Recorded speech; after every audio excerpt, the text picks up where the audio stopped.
ay parang nahulog sa lungaw na impyerno ng kapahamakan sa iyo.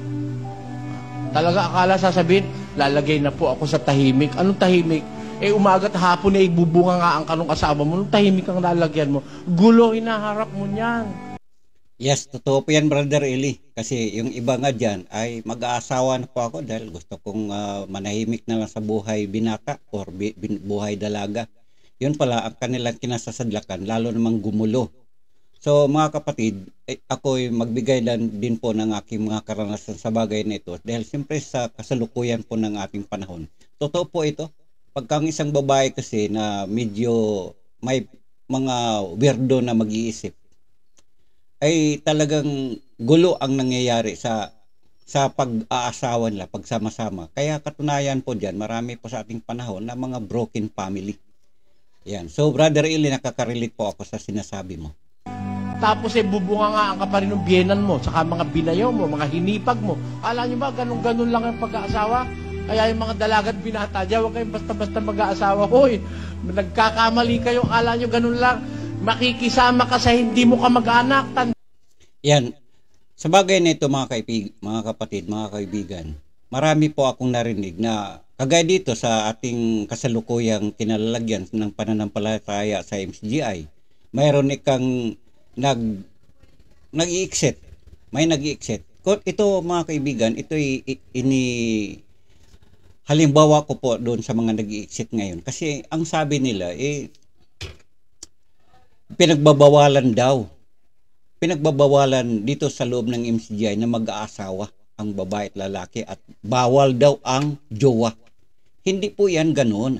Sabi ng Brother Eli, bago kayo mag-aasawa, mag-iisip-isip muna. Ito po yung pinaka-punto dito sa sinasabi ng Brother Eli, mga kapatid.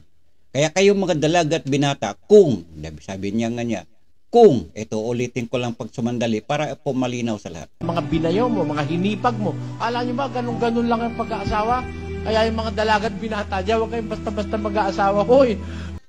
Kayong mga dalaga at binata dyan, huwag kayong basta-basta. So hindi pinagbawalan. Hindi pinagbabawalan na mag-aasawa. Mayroon kasing mga kritiko dito sa MCGI, ay bawal ika dyan na mag-aasawa. Bawal ika dyan ang jowa. Hindi po ganun. Kasi ang Brother Eli, bago niya pinapahintulutan na mag-aasawa ang sinuman, lalo na't nasa kanyang kaalaman na ang mga ito ay magnobya, mag-aasawa, pinagsasabihan po yan. Kayo ba'y sigurado na po dyan sa inyong kalalagyan? Yun po yun mga kababayan. Nagkakamali kayo, alam nyo ganun lang. Makikisama ka sa hindi mo ka mag-anak. Tandaan mo, hindi mo ka mag-anak yan. Hindi mo yung kadugo, hindi mo kalahi, hindi mo kapareho ng gusto.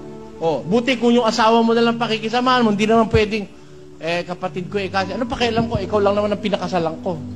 Pwede ba yon? May kapatid yun. Kung siya mang kapatid noon at may asawan lahat, siya mang bayaw mo at hipag mo. May mga asawa yun, may bilas ka pa, siyang pa rin. Kung may anak na tiga-tigatlo yun, 27 lahat yung pakikisamahan mong pamangkin. Nako, alam mo yung mag-asawa, impyerno yan. Pagkawala sa paraan ng Diyos, impyernong malaki yan. Totoo po yan, Brother Eli. Kaya ngayon dito sa aming kapitbahay, pagka umaga, magigising na lang ako na mayroon nagkalampagan.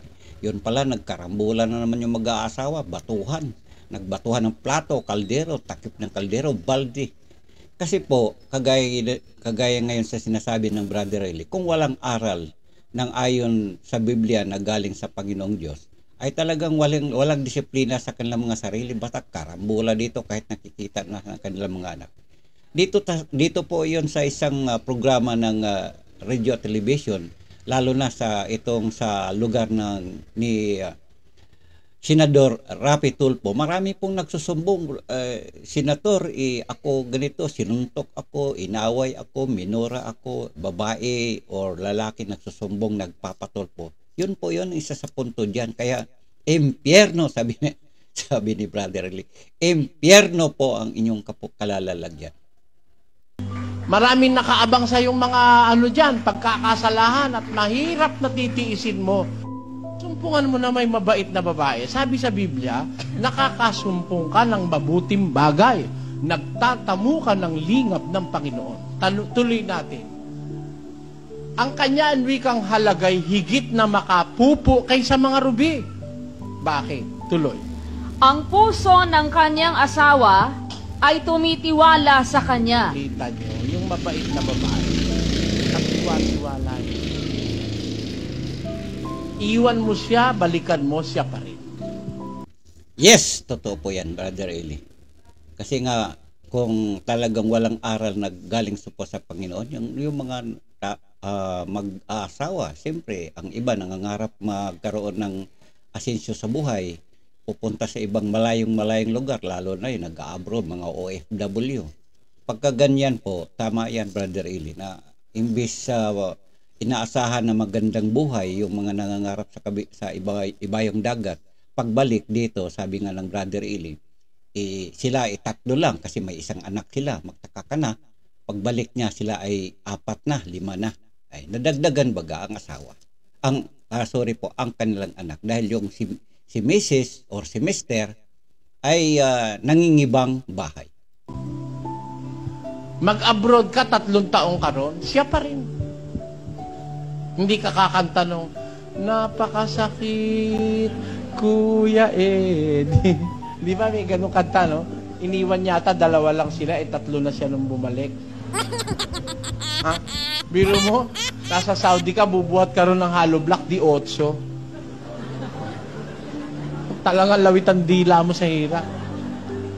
Pagkatapos yung asawa mo rito, meron kasiping sa kama, yung kama na yung binili mo, remittance mo, ang kasiping niya iba, yung pinagpaguran mo, pinakakain sa ibang lalaki, hindi mo mapagkatiwalaan.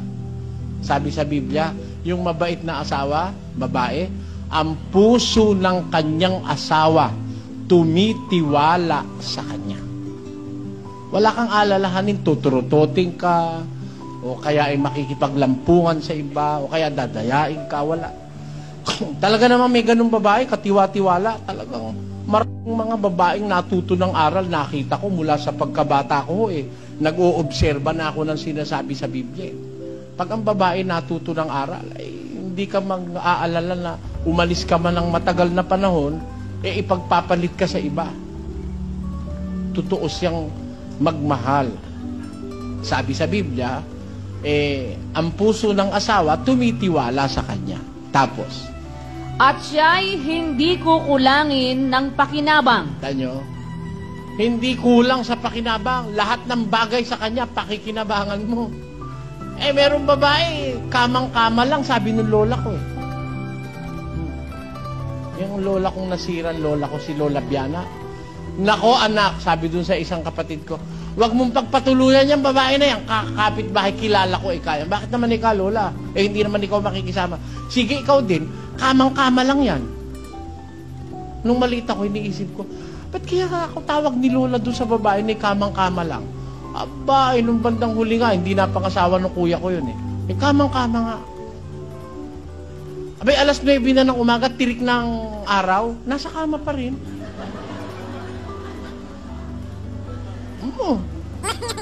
Yung lalaki nagluluto ng almusal. Siya para senyor. Pag mag-aasawa ka't ganun, ano? Tawag noon, Brother Eli, tamad, asawang tamad. Tanghali na ka mo. Tanghali na, nandun pa sa kama. Tama nga naman, kamang-kama dahil andun pa rin, nakahiga pa. Nagpagulong-gulong pa sa kama. Sus naman.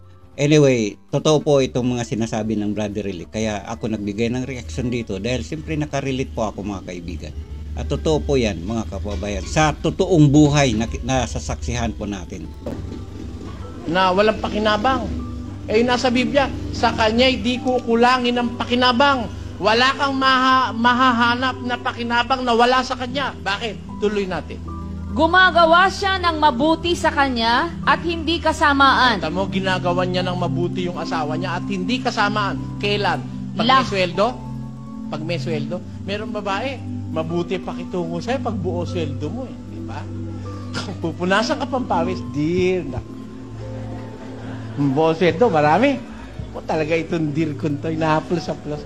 Pag wala ang sweldo, ba't kulo to? Paano magkakasya babayad na kay Aling pag wala na matitira dyan, napakawalang yamo sa mundi nila. Daldal na yan. Mumurahin ka pa. Siguro ng babae ka, no? Eh, yung babae sa Biblia, na babaeng galing sa Diyos, hindi siya kukulangin ng pakinabang. So yes, yan po Brother Eli ang katotohanan sa ating kasalukuyang buhay. Mayroon kasi mga babae na talaga namang balupit. Hindi naman lahat. Mga kaibigan, linawin ko lang, hindi naman lahat. Subalit, mayroon talagang nangyayari. Hindi lang sa babae, magiging sa lalaki. Kaya, minsan hindi din naman lahat. Kasi mahirap naman natin sasabihin ang kabuuan nito. Mayroon namang pangyayari na talaga namang pag-alis, ang saya-saya, dear. Basta dear ha, ingat kayo dyan, ingat ka sa pagtrabaho mo, di pagdating doon sa ibang bansa, masaya. Punong-puno ng pangarap. Punong-puno ng pangarap dahil siyempre pagdating sa ibayong dagat, nangangarap na magkaroon ng maraming kabuhayan. Nag-iipon ng pera, nagtitiis sa ilalim ng sikat na araw na mainit, lalo na dyan sa Middle East. Sa lalaki, sa babae, ganun din. Makalipas ang ilang panahon, yung saya ng pag-alis doon sa airport, nagkakaway-kaway, bye-bye dear, kiss mo na. And then, makalipas ang ilang mga taon, ayan na, nagkaroon na ng problema. Si dear, si Mrs., si Mr., hindi na nagtatawagan na dati ay palagi ang nag-video call, dear, kumusta ka na dear, kumain ka na ba, tulog ka na ba. Ayan. Ngayon, nung bandang huli, wala na. Kasi, yun pala, nangingibang kama na. Nangingibang saya. So, sa madalit sabi mga kaibigan, ang mga sinasabi ng Brother Eli, ito po'y hango sa totoong buhay po. Na nakasulat din naman sa Biblia na kung talagang walang aral na galing sa ating Panginoong Diyos na nasusulat din naman sa Biblia at wala rin namang nakapagpayo ng mga kagaya nito sa sinasabi ng Brother Eli, talagang gulo ang aabutin lalo na sa mga kasamahan natin o kababayan natin, mga dalaga at binata na sila po ay mag-aasawa. Yun po yun ang kahihinatnan. Hindi man lahat kasi mayroon din namang iba na talagang masaya naman ang kanilang kinahinatnan. So yun lang po mga kaibigan, ang Brother Eli sa kanyang pangangaral ng ayon sa Biblia.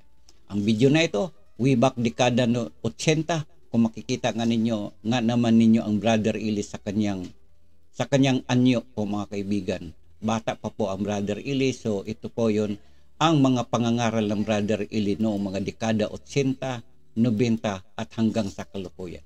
Ayan po ang Brother Eli, bata pa po siya dyan.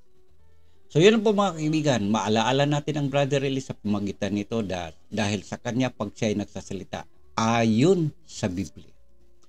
At hanggang dito na po mga kaibigan ang ating gagawing reaction sa bagay na ito. Sana po nakakapulot tayo ng mga gandang mga arals sa punto na ito na sinasabi ng Brother Eli. Magandang araw mga kababayan. Hanggang sa muli, magpapaalam na po.